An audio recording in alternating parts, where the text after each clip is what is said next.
All right, welcome everyone. We're Semblance of Sanity. I'm Caleb. I'm Jacob. And we're here for Asobi Asobase, episode 12. The finale. Yes, this is the last episode of the show. Yep. I don't know if we're getting a second season, but I kind of think doubt so. it. Probably not. The main thing that I want to see in this episode is I want to see the girls doing one more ridiculous game that brings in the poor student council president into the mix. No, she said never see me, never come here again. Yeah, but the thing is that I want it to get so chaotic within the context of the thing they've got going on, the festival and stuff, that she has to get roped into it because it's public, it's a big deal and stuff. Because we have the the whole like foreshadowing of what's to come for the festival. I would love if we got an actual zombie breakout here. I would love that so much. It doesn't have to happen, but if it did happen, that would be amazing. Yeah. We can even tie that into the whole bloodshed battle royale thing over the vice president. It could happen. God. It could happen. It could. And y'all stick around to the end of this episode's reaction discussion bit so that you can see what we've chosen for the next show in our Tuesday slot. Yeah. So, y'all, without further ado, let's get into this. All right, everyone, now be sure to go check out the reaction portion of the video in the description below, then come back here for the discussion.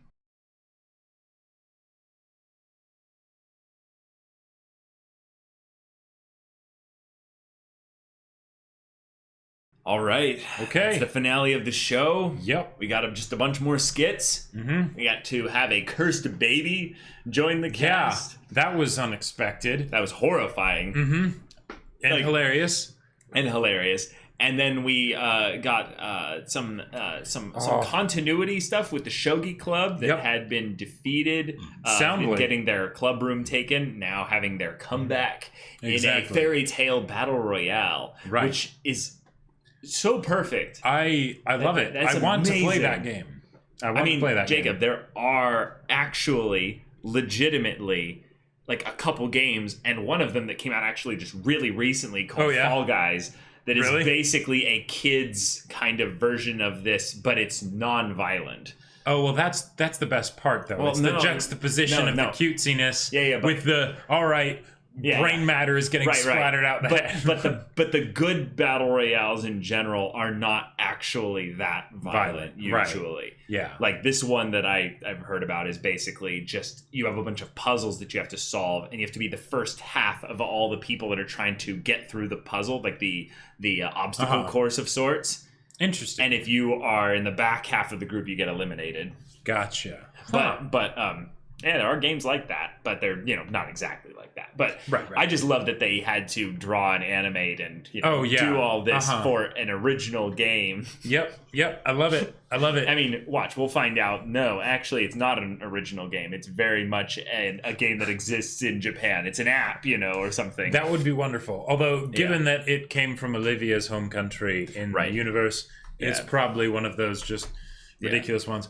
Because there's a bunch of things where they could be just digging at modern culture right now, which is an obsession with battle royales in general. That is definitely true. Fortnite and PUBG and stuff. Yeah, and they kind of did that with the previous Olivia's home country game with Pokemon Go. Yeah. But I gotta say, I really appreciated just how I mind farted. Oh, that's okay. That's okay. Yeah. I think that we also got a little bit of Maida, and that being just one of my favorite side characters in the whole show.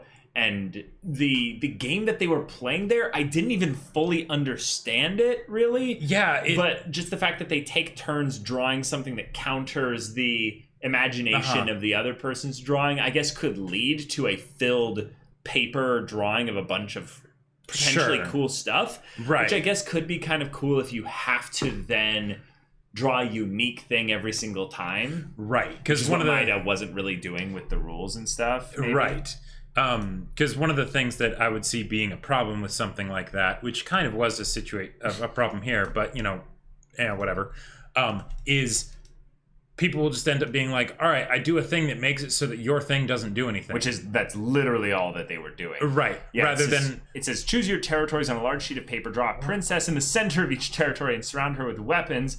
Anything goes. If you convince your opponent that they don't stand a chance, you win. Gotcha. Okay, that actually is kind of cool, because then the convincing is part of it. Right, but so I would can't just be like, I have a thing that is, I'm immune to everything because I decided it is. Yeah. Right. What I would put as a stipulation is that you have to draw a unique weapon every single time. But that could be kind of cool. Mm-hmm. I mean, I did this in general. I just didn't involve friends.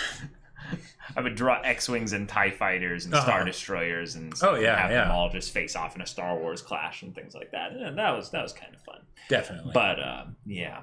Not actually that much really to discuss though. Not this really. episode, other than the arrival of the Shogi Club coming back. Yes. Oh, that's what I was going to mention. I love that the Shogi Club ended up, because the continuity in this show in general is wonderful, right? Yeah. But because it's not necessary. It's totally not necessary. No, but the Shogi Club president coming back is like a nemesis, because even though they won the competition, right, with the eye patch and like just completely covered in bandages, just playing with the one hand because they can't move any of the rest of their body. Well, no, they had the other hand holding the phone. It was right. It's just probably it's too complicated for them to do the typical thumb.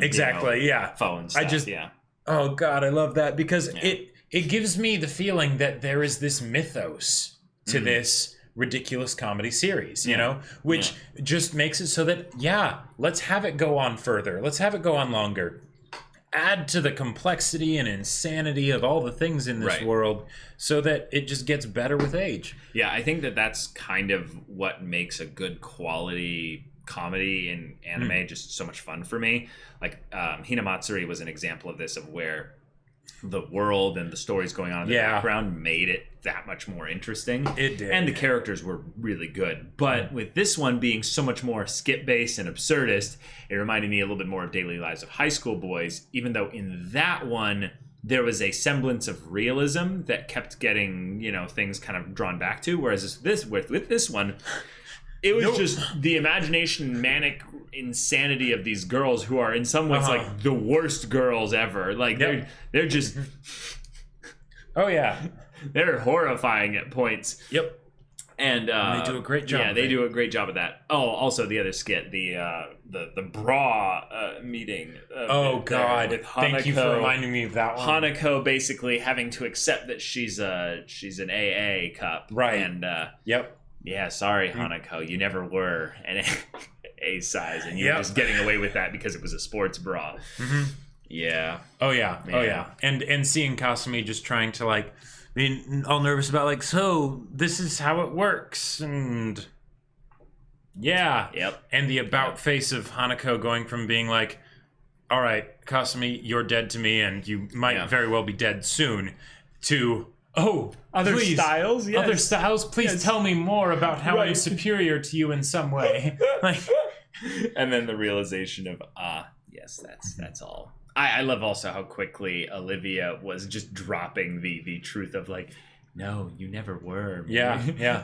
And tries to strangle her. What are you guys talking about, boob god? And like, how are you holding a conversation right now? What's wonderful about like those kinds of moments is you can see how Olivia, being the one that's kind of the outsider, they're kind of playing a little bit of a bit there for the straight man for the two of them. Yeah, it's quite good, and Hanako's madness continues, of course, but that's the end of the show. That's the end of the show. Like in summation, I think that this show is one of those anime that I would never have sought out intentionally.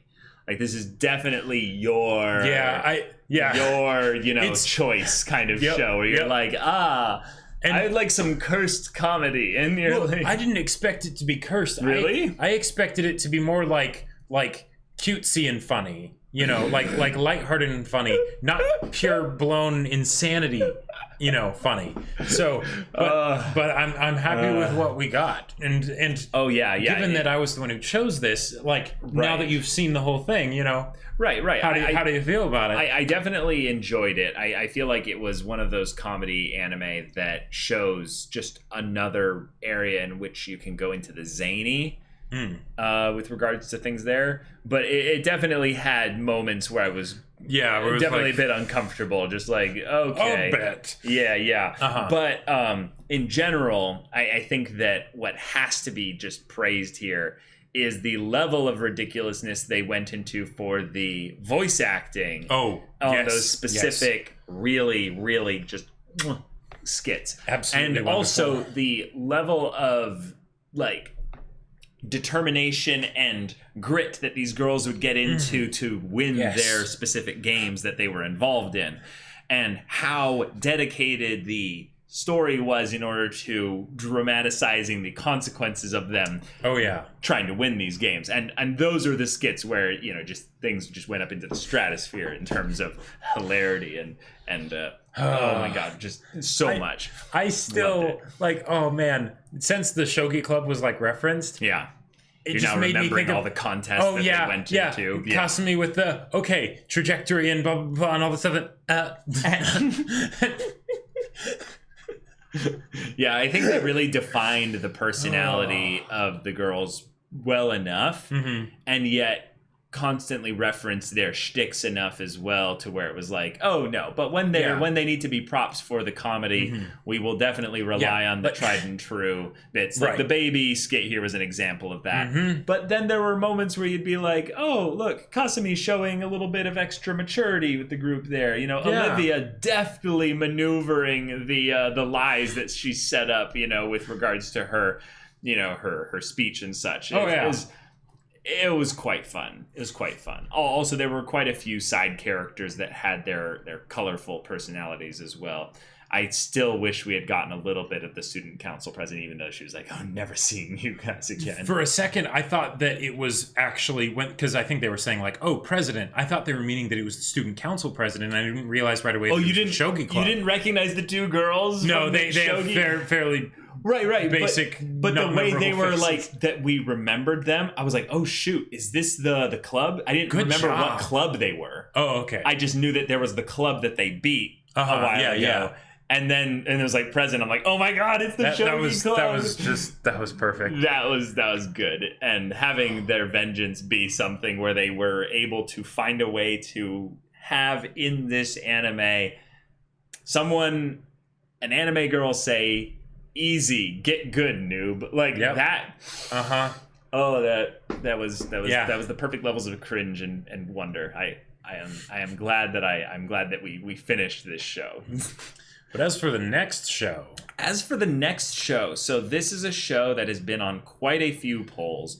It is a complete departure from the string of comedy anime that we've done recently. What? But it is an anime that Jacob has seen. I have not. And it is Anohana. Yep.